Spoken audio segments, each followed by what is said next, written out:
Bonjour Pascal Chanvert, bienvenue sur le plateau de Télématin. Depuis quelques jours, nous connaissons des températures records. Le thermomètre dépasse allègrement les 40 degrés. On a tous en tête, évidemment, la canicule de 2003, les 20 000 morts qu'il y avait eu cette année-là. Ce sont les chiffres de l'INSERM. Concrètement, qu'est-ce qui a été mis en place là, ces derniers jours dans les EHPAD? Quels dispositifs ont été mis en place pour les résidents? Ce qui est mis en place, c'est ce qui a été décidé au fond suite à cette canicule de 2003. Il faut bien voir qu'on n'est plus dans la même situation que 2003 parce qu'en 2003, tout le monde était étonné par le fait que la chaleur, le soleil puisse tuer des personnes fragiles majoritairement. Donc aujourd'hui, les choses ont évolué parce que la France est au courant, les Français savent. Donc il y a un certain nombre de dispositions à mettre en place. C'est le fameux plan bleu, c'est ça? Ce sont les plans bleus dans les établissements, ce sont les conseils à domicile, boire suffisamment, pouvoir passer du temps dans une pièce rafraîchie, pouvoir s'hydrater, se brumiser. On va voir quelques titres de presse. Il y a plusieurs établissements, il y a plusieurs EHPAD qui ont pointé du doigt justement la difficulté à prendre en charge les résidents en cette période de chaleur, notamment à cause du manque de personnel. Et c'est ça le problème majeur. C'est que si depuis 2003, on a mis en place des mesures de précaution, si on a diffusé l'information, s'il y a les alertes météo dont on vient de parler, par contre, ce qui n'a pas changé, c'est le manque de professionnels dans les établissements, dans les services à domicile. Donc en fait, on sait ce qu'il faut faire, mais on ne peut pas toujours le faire. Et donc, malheureusement, ça se traduira encore cette année par des décès qu'on aurait pu éviter. Mais on a besoin de plus de bras en période de canicule ? On a besoin de plus de bras et donc de plus de temps passé auprès des personnes âgées en période de canicule et tout au long de l'année. Oui. Ça se voit en période de canicule parce qu'il va y avoir des décès. On sait que chaque année, il y a environ 3000 personnes âgées qui décèdent de la chaleur alors qu'elles ne devraient pas décéder. Et donc, bien évidemment, cela se voit aujourd'hui, mais c'est une réalité profonde de notre pays, du retard de notre pays tout au long de l'année. Je me souviens qu'au début de l'été, vous tiré la sonnette d'alarme sur ce manque de personnel et vous aviez demandé des mesures d'urgence. Est-ce que vous avez été entendu ? Malheureusement, nous tirons la sonnette d'alarme depuis de très nombreuses années et nous ne sommes pas entendus. Au fond, l'État, que ce soit avec Emmanuel Macron, mais c'était pareil avec Nicolas Sarkozy, François Hollande et avant Jacques Chirac, l'État français ne fait pas suffisamment pour les personnes âgées, ce qui fait que nous sommes très en retard par rapport à nos voisins européens. Et quelles sont les mesures d'urgence que vous réclamez ? 3 mesures, plus de personnel, plus de personnel, plus de personnel. Comment vous l'expliquez, vous, ce manque de personnel ? Est-ce que c'est parce que les métiers ne sont plus assez attractifs ou est-ce que c'est parce que les établissements ne veulent pas recruter parce que ça coûte cher de recruter ? C'est pas que les établissements ou les services à domicile ne veulent pas recruter, c'est qu'ils ne peuvent pas. 80% des établissements et des services sont publics ou associatifs, donc leurs budgets sont fixés par l'État et les départements.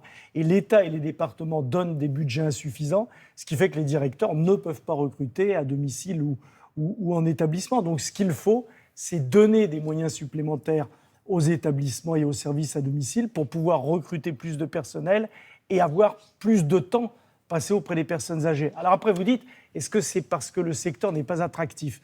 Là, c'est quand la crise s'ajoute à la crise.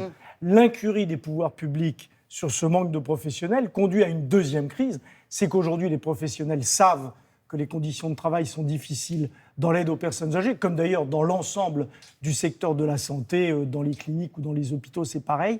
Et donc aujourd'hui, des professionnels quittent les métiers et les jeunes et les moins jeunes rechignent à venir travailler auprès des personnes âgées. Ce qui est dommage, parce que travailler auprès des personnes âgées, c'est un très beau métier. C'est un métier de l'humain, c'est un métier de la relation. Et puis, au fond, c'est faire un peu de l'action humanitaire, de travailler dans un secteur délaissé. Mais ce qui est scandaleux, c'est que dans un pays riche comme la France, il faille faire de l'humanitaire. Mais il y a aussi des groupes privés dans lesquels il y a un souci de rentabilité. Donc, est-ce que ce sont des groupes qui pourraient plus recruter, justement ? Alors, il y a 20% d'établissements et de services à domicile à peu près qui sont commerciaux.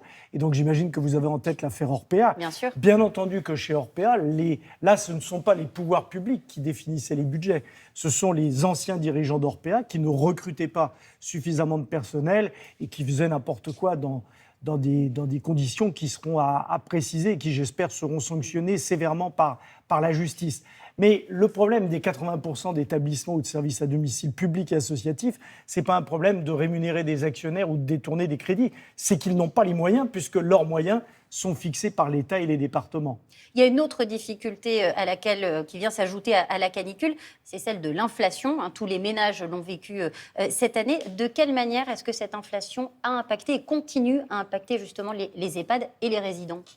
Eh bien, quand vous avez une inflation à hauteur de 6 ou 7% et que les départements qui décident de l'essentiel du budget arrêtent des tarifs en augmentation à 2 ou 3%, eh bien, vous perdez 3 à 4% de votre budget. C'est mécanique. Ça veut donc dire que dans une situation qui est extrêmement alarmante, où les établissements, les services à domicile n'ont pas les moyens de fonctionner, les départements rajoutent une difficulté en baissant les moyens d'un certain nombre d'établissements et de services.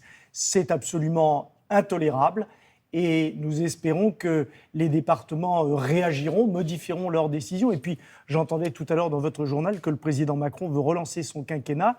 Eh bien, faire enfin la grande loi autonomie attendue par tous, créer des centaines de milliers d'emplois et donc diminuer le chômage pour les plus jeunes et aider mieux les plus âgés, ça, ce serait sans doute un élément très important dans une redynamisation du quinquennat du président. Il y a un sujet dont on a beaucoup parlé ces 18 derniers mois, c'est celui de la maltraitance dans les EHPAD, avec le livre de Victor Castanet, Les Fossoyeurs.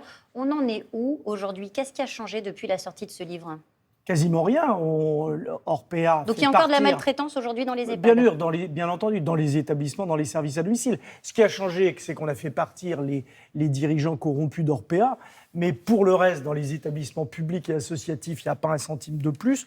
Pas plus d'ailleurs que dans les établissements commerciaux. Pareil dans les services à domicile. Donc cette maltraitance, c'est-à-dire le fait qu'avec des personnes âgées qui ont besoin de temps, les professionnels vont toujours de plus en plus vite. Cette maltraitance-là, elle n'est en rien réglée et elle risque de s'aggraver avec les décisions honteuses de nombreux départements français qui visent à diminuer les budgets des établissements et des services à domicile. Donc le président de la République doit agir, il doit réagir de façon très forte. Aujourd'hui, on a combien de soignants pour combien de résidents ? Dans les établissements, aujourd'hui en France, on est à peine à 6 pour 10, c'est-à-dire que dans un établissement... 6 soignants pour 10 résidents. Voilà, dans un établissement de 100 résidents, il y a 60 salariés. Il faut savoir que dans la plupart des pays européens, dans un établissement de 100 résidents, il y a 80, voire 100, voire 120 salariés. L'État du temps de Jacques Chirac avait promis qu'en 2012, il y aurait 8 professionnels pour 10 salariés. Vous voyez qu'aujourd'hui, on est à peine à 6 pour 10. Donc il faut tenir les engagements du président Chirac, vous voyez, c'était il y a longtemps, et il faut avoir les mêmes démarches dans les services à domicile. Eh bien, l'appel est lancé. Merci beaucoup Pascal Chanvert d'être venu nous voir sur le plateau de Télématin.